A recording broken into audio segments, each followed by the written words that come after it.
Dear viewers, आप सभी का पाथफाइंडर्स बैन अकेडमी पे स्वागत है। Good morning to everyone. Donald Trump के आने की वजह से चाइना और ताइवान के रिलेशंस में काफ़ी ज़्यादा डेटोरिएशन देखने को मिल रहा है। चाइना ने इनफैक्ट बार बार अमेरिका को धमकी दिया है कि Taiwan is a red line for us. अगर you are going to play any kind of game in Taiwan then it is like playing with fire. तो शी जिनपिंग ने क्लियर कट कह चुका है कि ताइवान जो है वो बहुत ही सेंसिटिव है चाइना के नेशनल इंटरेस्ट के लिए, इसलिए किसी तरीके के प्रयास अगर अमेरिका करता है ताइवान को यूक्रेन बनाने का, so this will not be accepted by China. तो अभी बहुत कुछ हो चुका है ऑलरेडी। जब से डोनाल्ड ट्रंप पावर में आए हैं तो ताइवान ने ऐसे बहुत सारी चीज़ें की हैं जिसकी वजह से China Xi Jinping is not very happy, और अब शी जिनपिंग लगता है कि ताइवान के ऊपर और ज़्यादा प्रेशर पॉलिटिक्स को बढ़ाने जा रहे हैं।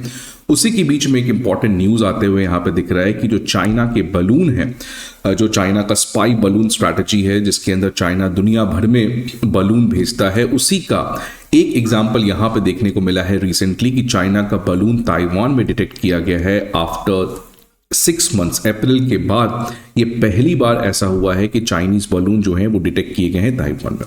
अब ये इंपॉर्टेंट इसीलिए है बिकॉज 6 महीने बाद ये हो रहा है। पहले ऑलरेडी चाइना और ताइवान के बीच में काफ़ी ज़्यादा सिचुएशन टेंस थी, इसके बाद थोड़ी सी शांति देखने को मिली है, लेकिन जब से ट्रंप प्रेसिडेंट इलेक्ट होके आ चुके हैं उसके बाद वापस से चाइना और ताइवान के बीच में इस तरीके के रिलेशंस में डेटोरिएशन देखने को वापस मिला है।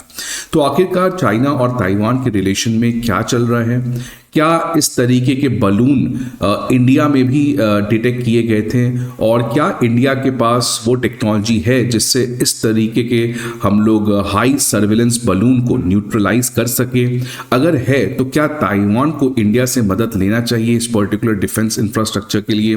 तो इन्हीं सारी चीज़ों को आज के इस पर्टिकुलर सेशन में हम लोग बात करेंगे। बट पहले न्यूज़ के आप यहाँ देख सकते हैं कि चाइना का एक बलून वो ताइवान के नॉर्थ में डिटेक्ट किया गया है आफ्टर 6 months, और इस बात की पुष्टि की है ताइवान के डिफेंस मिनिस्टर ने। ताइवान के डिफेंस मिनिस्टर ने यह भी कहा कि इस साल 2024 में जब जनवरी में ताइवान में प्रेसिडेंशियल इलेक्शन था उस समय भी सिमिलरली इस तरीके के Chinese balloon activity unprecedented scale पे बहुत ज़्यादा इस तरीके के चाइनीज बलून जो हैं वो ताइवान के एयर स्पेस में डिटेक्ट किए गए थे। अब ताइवान के जो डिफेंस मिनिस्टर है उन्होंने ये भी कहा कि आखिरकार चाइना ऐसा कर क्यों रहा है, तो ये चाइना का एक प्रेशर कैंपेन है।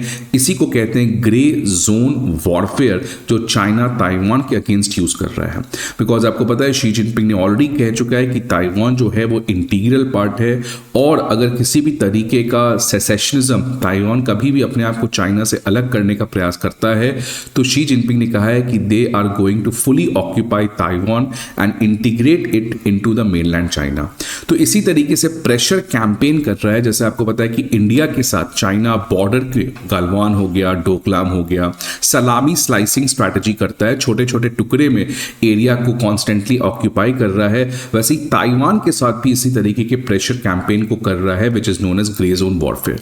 अब ये ग्रे जोन वॉरफेयर होता क्या है इसके बारे में बात करेंगे, बट आगे बढ़ने के पहले एक इंपॉर्टेंट इंफॉर्मेशन स्टूडेंट्स के लिए कि हमारे अनअकैडमी आईएएस के बैचेस स्टार्ट होने जा रहे हैं करोल बाग में at a very very special price of 79,999। Mukherjee Nagar के डिटेल आपको यहाँ पे दिख सकते हैं।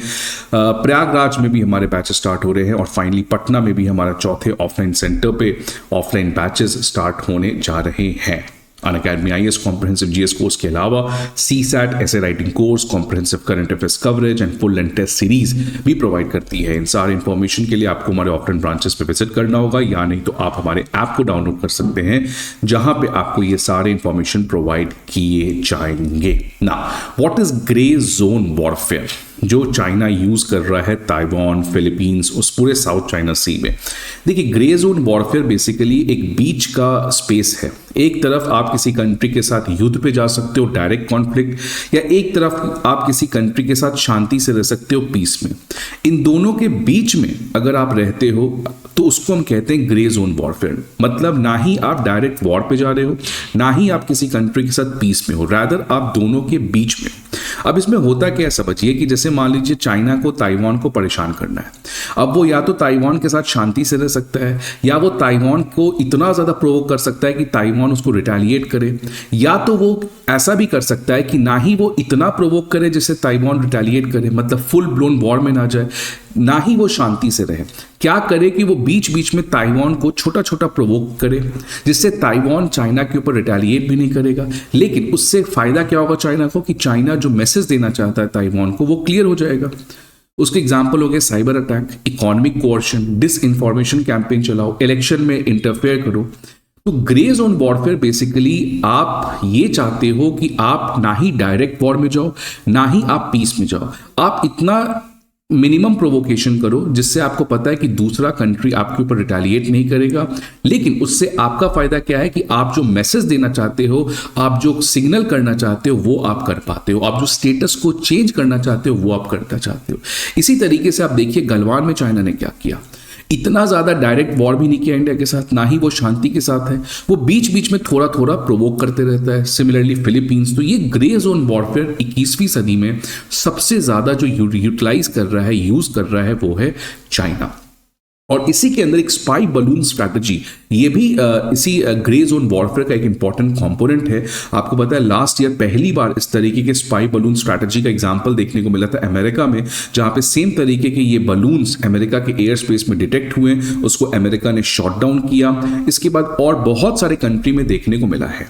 अब ये स्पाई बलून स्ट्रैटेजी क्या होता है आप देख सकते हैं, ये एक स्पाई बलून है, इसको लॉन्च करने के बाद ये 80,000 से 1,00,000 फीट इतने ऊपर ये चला जाता है, और इस बलून के एंड में जो पेलोड होता है उसमें सोफिस्टिकेटेड कैमरास होते हैं, और ये सोलर सेल से चलते हैं, और ये बहुत तरीके की इंफॉर्मेशन कलेक्ट कर सकते हैं, जिससे चाइना के सर्वेलेंस करने में बहुत ज्यादा आसान आता है। अब आप देख सकते हैं इसकी हाइट सबसे सिग्निफिकेंट है। इसकी हाइट अगर फाइटर एयरक्राफ्ट की हाइट देखें तो 65,000 फीट है, लेकिन अगर सर्वेलेंस बलून की हाइट देखें तो इससे दुगना तक जा सकता है, 1,20,000। इसी की वजह से पहला प्रॉब्लम है, इसको डिटेक्ट नहीं कर सकते हो आप। अगर आप इसको डिटेक्ट कर लिए तो इसको खत्म कैसे करोगे, न्यूट्रलाइज कैसे करोगे, बिकॉज ये बहुत ज्यादा ऊपर होता है स्पेस में। और तीसरा, ये जितना शांति से सर्वेलेंस ले सकता है, और अगर आप इसको डिटेक्ट नहीं करो तो ये 5 साल 10 साल जितने समय तक इसको छोड़ दो, ये सोलर सेल से चल रहा है, इसको कुछ नहीं होने वाला है, ये कॉन्स्टेंटली आपके ऊपर निगरानी रख सकता है। तो इसीलिए आज इस टेक्नोलॉजी में चाइना मास्टर हो चुका है। जिस तरीके से उसने स्पाई बलून्स को बनाए हैं वो, और हर जगह डिप्लॉय कर पा रहा है at a particular altitude, at a particular location, वो सिग्निफिकेंट है, जिसकी वजह से आज बहुत सारे कंट्री इस स्पाई बलून से परेशान हो जा रहे हैं। अब बलून्स को यूज करने का फायदा क्या है, पहली बात तो बहुत ऊपर जा चुका है, ये लगभग 1,20,000 फीट पे रहता है, ये बहुत सस्ता है। अगर आपको मान लीजिए दूसरे तरीके से सर्वेलेंस करना है तो वो बहुत महंगा पड़ता है। इसमें है ही क्या, सोलर सेल से ये सब कुछ चल रहा है। तीसरा, बहुत लंबे समय तक रह सकता है, जिससे आपके ऊपर कॉन्स्टेंटली 24/7 निगरानी रखा जा सकता है, और बहुत तरीके के इंफॉर्मेशन, इमेजेस, कम्युनिकेशन ये कलेक्ट कर सकता है। अब ये न्यूज देखिए क्या हुआ, इसी साल का ये न्यूज है, सेम टाइप का चाइनीज स्पाई बलून इंडिया में भी डिटेक्ट किया गया।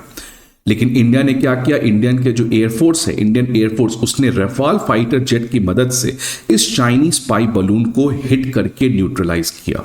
सो ये एक बहुत सिग्निफिकेंट अचीवमेंट था इंडियन एयरफोर्स का कि हमने इस तरीके के स्पाई बलून जो इतने ऊपर ऑल्टीट्यूड में रहता है इसको हमने डिटेक्ट किया, और डिटेक्ट करने के बाद रफाल फाइटर जेट से इसको हमने सक्सेसफुली न्यूट्रलाइज किया। अब ताइवान जो है वो प्रोबेबली इस तरीके के स्पाई बलून को न्यूट्रलाइज करने के लिए इंडिया के साथ कोलैबोरेट कर सकती है।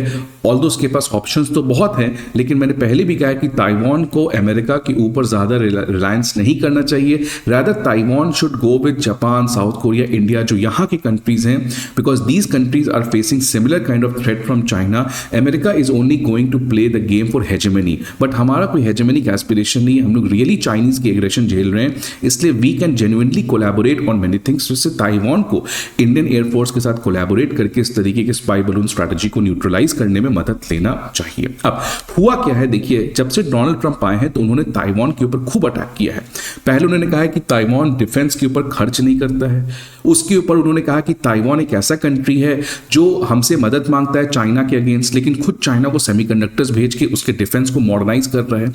इसलिए देखिए हुआ क्या, जब ट्रंप प्रेसिडेंट इलेक्ट होकर आ गए तो जो TSMC है, जो ताइवान की सबसे बड़ी मैन्युफैक्चरिंग कंपनी है सेमीकंडक्टर की, उसने कह दिया कि अब हम एडवांस्ड AI चिप्स चाइना को नहीं भेजेंगे। और ये बात शी जिनपिंग को बहुत ज्यादा प्रोवोक किया गया। ये बात शी जिनपिंग को बहुत ज़्यादा प्रोवोक किया। तो शी जिनपिंग ने इसके बाद स्टेटमेंट भी दिया था कि अगर इस तरीके से आप टेक्नोलॉजी वॉर खेलोगे so I am going to retaliate. तो आप समझ सकते हैं कि आने वाले टाइम में जब ट्रंप एक एग्रेसिव लीडर हैं, उनके आने की वजह से ये चीज़ें होंगी। ताइवान को बस एक चीज़ समझना है कि वो अमेरिका के ट्रैप में ना फंसे और वो इस तरीके से अननेसेसरली चीज़ों को कॉम्प्लिकेट नहीं करे। और दूसरी चीज़ ताइवान को क्या करना चाहिए कि जितना ज़्यादा उसको अमेरिका के प्रति प्यार है, अगर उतना ही वो मिडिल पावर्स, जो लोकल पावर्स है, जो नियर बाय पावर्स है, उनके साथ मिलकर काम करे तो उसके लिए ज़्यादा बेटर है। राइट। सो आपको इसके बारे में क्या व्यू है? क्या स्पाई बलून स्ट्रैटेजी आने वाले टाइम में और लीथल हो सकता है? आपके क्या व्यूज़ हैं ज़रूर कमेंट बॉक्स में बताएं। आई होप आपको ये वीडियो अच्छा लगे। Thanks for watching it.